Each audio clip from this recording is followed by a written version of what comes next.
Y para entrar en materia, es importante que yo les hable de términos como la migración, que no es más que un proceso, que acuña dos palabras importantes, la emigración y la inmigración. Siendo la emigración el proceso donde la mujer se desplaza de la tierra que la vio nacer a otro país.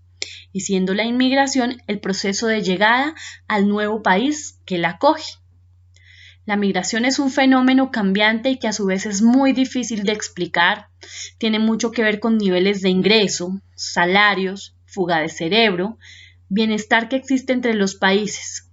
Pero sumado a ello podría hablarse de problemas sociales, políticos, que le impiden a la persona quedarse en su terruño. Sin embargo, es la disparidad económica la que más prolifera el flujo migratorio. Incluso las teorías no nos explican muy bien, no logran explicar las similitudes entre los países en un contexto geográfico, económico y político, y que unas logran tener un flujo migratorio más amplio que otros países. La movilidad de las personas, incluso que transitan libremente, se ven supeditadas también a la legalidad del país. Es importante hablar de la migración ecológica, la migración económica, la migración política, la migración por causas de guerra y la migración académica. Es importante traer a colación un término como es la violencia, término que es objeto de esta investigación. Y para poder explicarla mejor, traigo a colación al autor Johan Galtung. Él nos explica la violencia desde tres aristas: la violencia directa, violencia estructural, violencia cultural. La violencia directa como esa violencia visible, la que se ve, la que es perpetrada por grupos legales y grupos ilegales. Esta es la que aporta los muertos, los mutilados, los exiliados, los desplazados. Y dado que muchos países viven en conflicto, es importante traerla a colación, ya que este aumenta las cifras al flujo migratorio, otorgando cada año más personas que migran de su nación en conflicto para poder buscar mejores oportunidades de vida. Hablemos ahora de la violencia estructural, que es una violencia invisible. Es una violencia que se centra en el poder de la desigualdad, en la distribución de la riqueza y en la vulnerabilidad de los habitantes de un país. Galtung la resume en dos palabras: injusticia social, y a ella le acuña la organización de los sistemas, la organización social, económica y política. Vamos a la violencia cultural, y esta es la que es un poco más grave porque es la que nosotros como sociedad logramos invisibilizar. Es a la que estamos acostumbrados y que se normaliza en la religión, en el lenguaje, y que hace que nosotros perpetremos la violencia y la repliquemos, así como la aceptación de la misma. Hablaré también de un término muy importante como es el patriarcado, haciendo una comparación con un violentómetro que circula por redes sociales. Para explicar el término patriarcado, citaré a la doctora Dolores Resguard Forzas con un artículo del 2017, donde define que el patriarcado es un constructo primario donde se asienta la sociedad actual y es una forma de organización política, económica, social y religiosa, donde la autoridad y el liderazgo del varón son el eje central. Este predominio del varón permea todas las sociedades, incluso a la familia, como unidad estructural de la sociedad, donde el apellido de la madre se pierde y se extingue. El apellido del varón se hereda de generación en generación y esto crea un dominio patriarcal y cultural. El patriarcado es una conducta colectiva, es una hegemonía del hombre basada en su honor y esta es generacional. Es necesario además poder reconocer el patriarcado para poder trabajar en las secuelas que el dominio de este ha podido dejar. El patriarcado nos muestra que permea la cultura política, económica, social y religiosa, como lo hablábamos en el tema principal de la violencia con la teoría de Galton. Si ustedes miran el violentómetro, este va en niveles donde la violencia va avanzando cada vez más. Y esto lo comprobaremos con la teoría que cada mujer nos da y nos describe en su escrito, así como en las encuestas que se realizaron.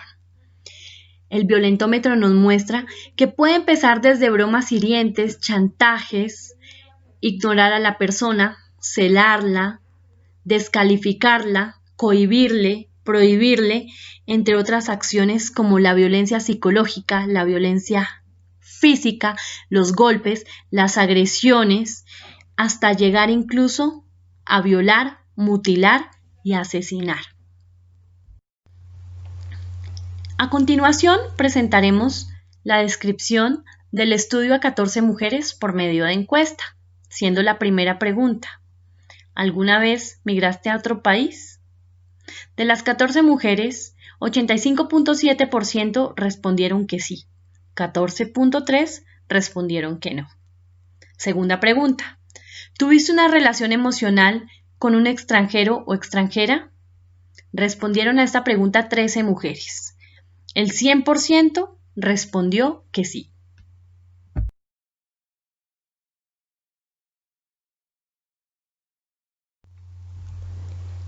Y como parte del análisis de la encuesta y a su vez dando respuesta a la pregunta número 16 anteriormente descrita, podemos ver acá los comentarios de las mujeres.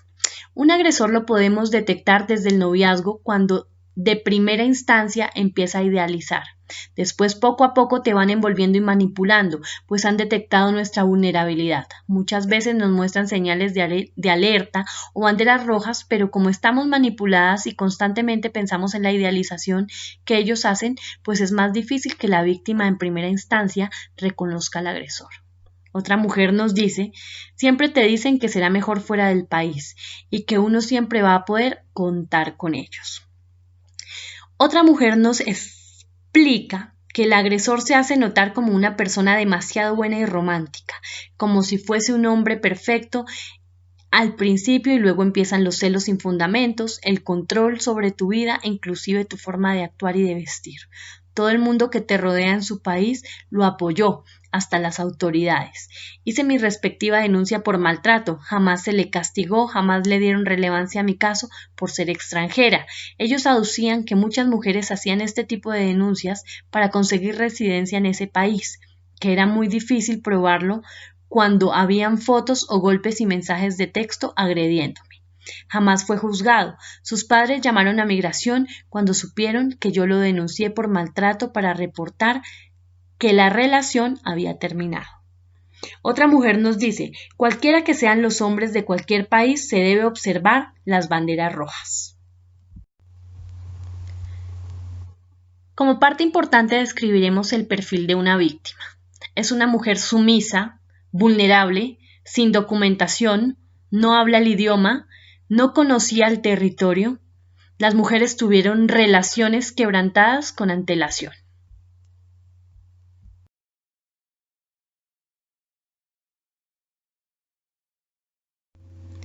A continuación haremos el análisis de los 11 casos.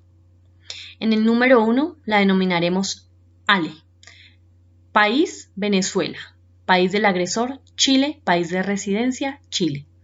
20 años de matrimonio, 3 hijas y dependencia económica durante los 20 años de matrimonio.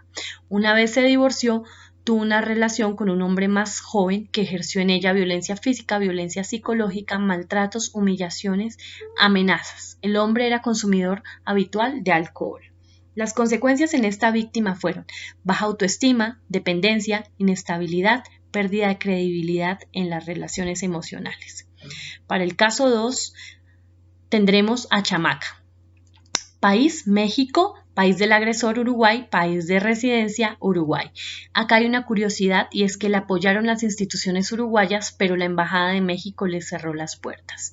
Las observaciones para este caso son las siguientes. Es una mujer lesbiana que vivió control social por parte de su agresora, quien le rompía los objetos personales. Su agresora consumía cocaína y no le permitía trabajar, le escondía los documentos y ejercía un control en las comunicaciones, así como violencia física. La mujer víctima era artista y su agresora le rompió la muñeca derecha con la cual ella pintaba. También hubo amenazas de muerte. Una vez la mujer consiguió trabajo, logró una independencia, pero ahí se acrecentó la violencia, por lo cual decidieron separarse.